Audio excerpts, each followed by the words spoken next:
one thing I want to do to capture the data. So like I said, I've made this video to sort of say, okay, with this here, the car's making 500 rear wheel horsepower. And one thing the dyno operator did say to me, he said, you're getting 25 to 30 degree climbs, temperature climbs on a dyno pool, which is what, 5 or 6 seconds. So you can maybe imagine if you run it down the track, I just don't know where it would end up. So you're probably getting close to detonation and probably some other issues.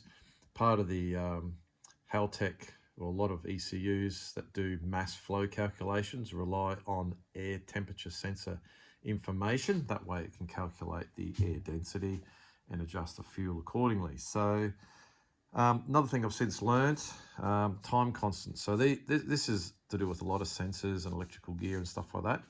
And it's basically an industry standard where it takes basically a time, how long it takes for a sensor or device to change from its initial value to its final value, 63% of the difference between those. So if I'm starting at 10, I go up to 20, the difference being 63% would be 16. How long does it take to get to 16 degrees? So that is what they call time constant value. A lot of industry standards sort of revolve around that, and it is hard to find the data sheets on that to do with air intake temperature sensors and brands.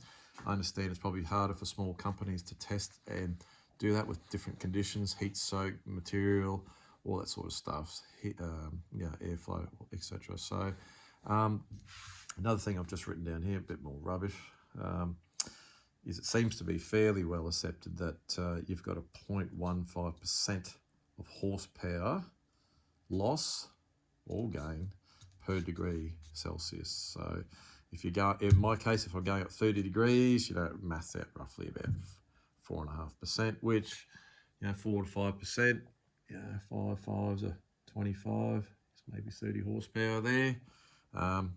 But the reason I've got, I actually should have added earlier, is that I've got two temperature sensors. So I got the original one that I put in the car, the Motorola, which we dyno tuned, and I put in the car when I built it from propane, LPG to liquid fuel. And I've got what's prominently used by a lot of the big Mtron, it's a big ECU, top of the line ECU company. They seem to use this brand called HV Electronics. And the reason they use it is it captures really fast data if there is, I guess, thermal runaway with intercoolers. So in my case, this one probably is a little bit small. I think probably even if it was a top of the range brand, I will admit it's not.